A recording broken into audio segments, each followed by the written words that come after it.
The tale of Kasa, the humble crab, and the whispers of the Great Spirit. Long, long ago, in a time when the world was fresh and the Great Spirit of all creation still walked among the animals, there lived a creature named Kasa. Kasa was a crab, but not like the crabs we know today. In those days, Kasa possessed a head, proud and distinct, adorned with two gleaming eyes that sparkled like dew-kissed pebbles and sensitive antennae that swayed with every breath of the ocean breeze. His head was a wonder, allowing him to survey the vast expanse of the sparkling sea and the sun-drenched shores with equal ease. He was known for his sharp mind, his quick wit, and his insatiable curiosity, always asking questions of the wise old turtles and the ancient baobab trees. Kasa loved to learn, to observe, and to ponder the mysteries of the world.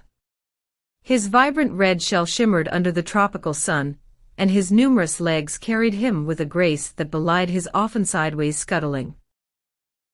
He was a respected member of the coastal community, often sought out for his thoughtful advice and his ability to see solutions where others saw only problems. His voice, a soft clicking sound, was always filled with a gentle wisdom that put all who heard it at ease.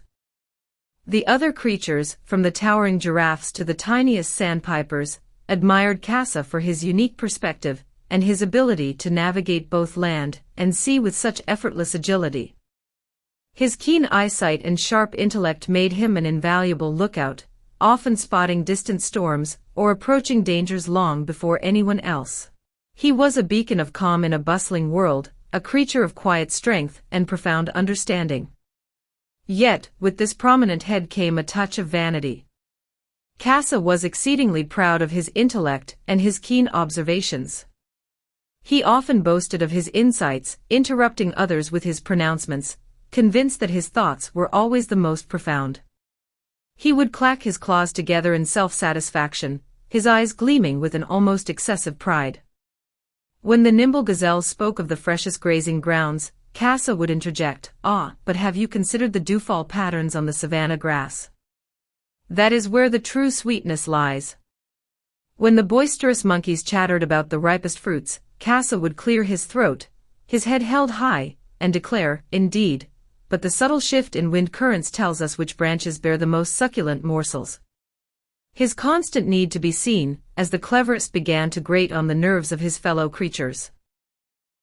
The wise old elephant, Ndovu, with tusks as ancient as the mountains, tried to offer gentle guidance. "Kasa, my friend, wisdom truly shines when it is shared with humility, like the sun's gentle warmth, not like a scorching fire." But Kasa, blinded by his own brilliance, merely nodded politely, already formulating his next pronouncement. He believed his prominent head was a testament to his superior intellect, and he rarely missed an opportunity to display it, often tilting it to catch the light, as if to emphasize its grandeur. His shell, once a symbol of his strength, now seemed to serve as a platform for his self-importance, and his numerous legs, once used for agile movement, now carried him with an almost pompous swagger. One scorching afternoon, as the sun beat down on the golden sands, the Great Spirit, disguised as a humble fisherman, walked along the shore.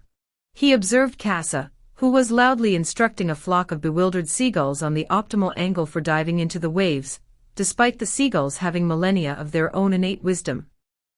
The Great Spirit watched, his eyes twinkling with a mix of amusement and concern, as Kasa, his head held high, meticulously demonstrated the correct way to snatch a shimmering fish from the shallows, completely oblivious to the gulls' polite but firm attempts to resume their own hunting.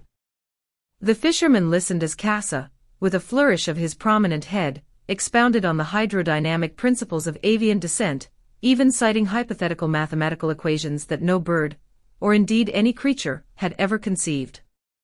The seagulls, accustomed to the simple, instinctive art of fishing, merely blinked in confusion, their beaks agape, as Kasa continued his unsolicited lecture. They had been successfully fishing for generations, their ancestors having perfected the art through countless dives and trials, relying on their natural instincts and the whispers of the wind. Yet, Kasa, convinced of his intellectual superiority, felt it his duty to enlighten them. His voice, once a gentle click, now carried an almost condescending tone as he critiqued their natural hunting techniques, suggesting elaborate, unnecessary maneuvers. The fisherman, observing Kasa's self-assured demeanor, and the gull's growing exasperation, felt a pang of concern for the harmony of the animal kingdom. He knew that even the most brilliant mind could become a burden if it lacked the grace of humility, and Kasa's vibrant red shell, once a symbol of his strength, now seemed to highlight his inflated ego. The Great Spirit approached Kasa, his voice as soft as the rustle of palm fronds in the evening breeze. "Kasa," he began, "you possess a mind sharper than any coral reef, and eyes that see beyond the horizon. But tell me, wise crab, what is the purpose of such gifts if they serve only to elevate oneself above others?" Kasa, startled but still puffed up with his own importance, puffed out his chest, his prominent head tilting slightly. "Oh, humble fisherman," he replied, his voice laced with a hint of condescension, "surely the purpose of wisdom is to guide the less enlightened, to illuminate the paths they cannot perceive." He gestured grandly with one of his claws towards the now retreating seagulls, who were thankfully resuming their natural hunting methods far from Kasa's self-proclaimed expertise. The Great Spirit smiled sadly, a knowing glint in his eyes. He understood Kasa's perspective, but he also saw the path Kasa was treading, a path of isolation born from his own hubris. He knew that true wisdom lay not in the display of knowledge, but in its humble application for the betterment of all. He had seen countless creatures, great and small, flourish through cooperation and mutual respect, not through the dominance of one over another. Kasa's vibrant red shell, once a symbol of his strength, now seemed to reflect the fiery intensity of his pride, casting a long shadow over his otherwise remarkable abilities. The Great Spirit knew that a gentle lesson was needed, a lesson that would remind Kasa that true power came from within, from a place of quiet understanding, not from the outward display of a prominent head. Indeed, the Great Spirit mused, his gaze fixed on the endless horizon, but sometimes, the greatest wisdom lies in listening, in observing, and in allowing others to find their own way, even if that way seems different from your own. He paused, allowing his words to settle in the salty air. "A head so magnificent, Kasa, can cast a very long shadow, eclipsing the light that others might also possess." Kasa, for the first time, felt a flicker of unease. The fisherman's words, so gentle yet so profound, seemed to penetrate the protective shell of his self-importance. He looked around him, truly seeing the other creatures, the bustling ants meticulously building their intricate mounds, the vibrant fish darting through the coral with effortless grace, the patient turtles basking in the sun, each living in harmony with their own innate wisdom.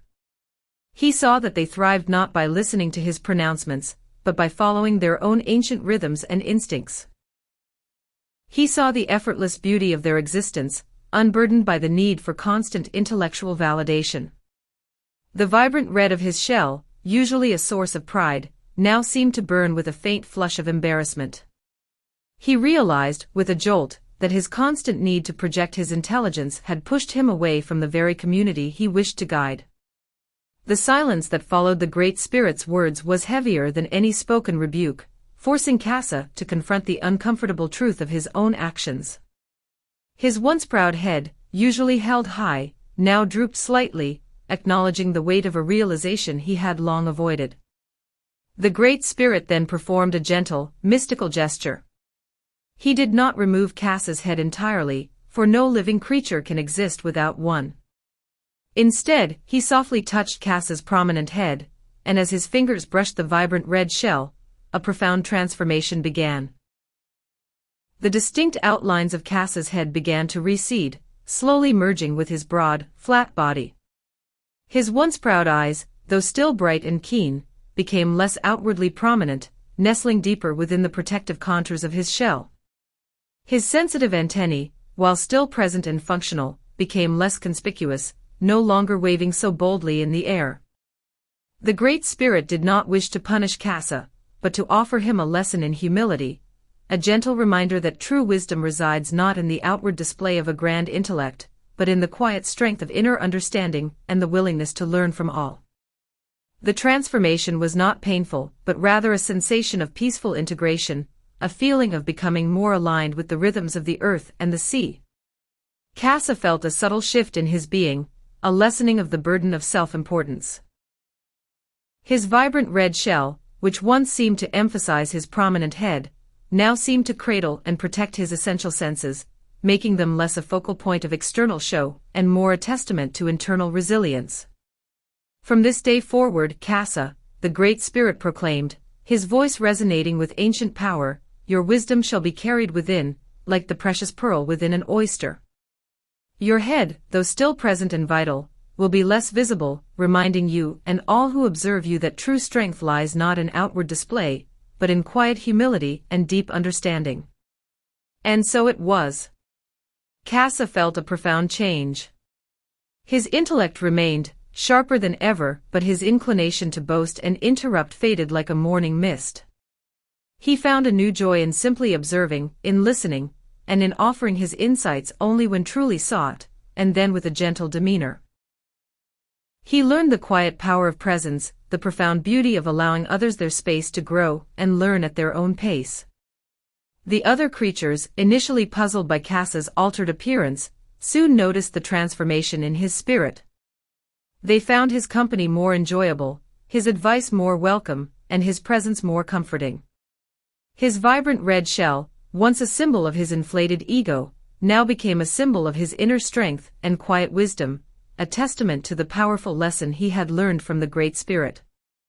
The subtle shift in his form also brought a newfound agility, allowing him to navigate the rocky shores and the shifting sands with even greater ease, his integrated form offering a streamlined efficiency he had not known before. And that, my dear children, is why the crab's head is not as prominent as the heads of other creatures. It is there, of course, for all living things must have a head, but it is nestled humbly within its shell, a silent testament to the wisdom of the Great Spirit and the profound lesson Kasa, the proud crab, learned that day. It is a reminder that true intelligence is not about how loudly one speaks or how grandly one displays their knowledge, but about the quiet act of learning, the grace of listening, and the humility of understanding that all creatures, great and small, possess their own unique wisdom. The crab, with its seemingly hidden head, became a living parable, a constant whisper of the importance of inner reflection over outward show. His vibrant red shell, still catching the sun's rays, now glowed with the warmth of a lesson deeply absorbed, radiating an aura of quiet strength and profound respect for the interconnectedness of all life. Even today, as the waves crash against the shore, you can almost hear the echoes of that ancient tale, a gentle reminder to us all. So, when you see a crab scuttling sideways across the sand, remember Kasa. Remember his initial pride and his eventual transformation. See in his humble form a powerful lesson about the beauty of humility and the quiet strength of true wisdom. For the crab's integrated form, where its head is part of its overall structure, allows it to navigate its challenging environment with remarkable efficiency and resilience, teaching us that sometimes, less prominence can lead to greater adaptation. His vibrant red shell, no longer a stage for vanity, now serves as a protective fortress for his inner world, a world of keen observation and patient understanding. He moves through the world, a creature of balance and self-possession, a living embodiment of the Great Spirit's gentle guidance. The whispers of the ocean breeze carry his story across the generations, a timeless narrative of growth and transformation. And even today, the older creatures of the coast will tell this tale to their young, under the vast, star-studded African sky. They speak of Kasa, not with pity for his changed form, but with reverence for the wisdom he gained. They say that if you listen very carefully, especially when the tide is low and the moon is full, you can hear the soft, contented clicking of the crabs as they move about their daily lives, a sound that echoes Kasa's newfound peace.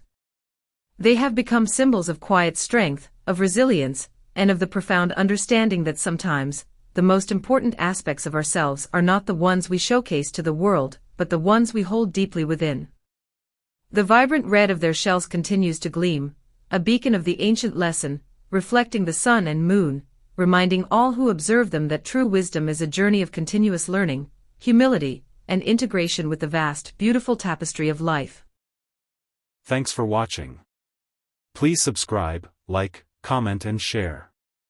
Thank you.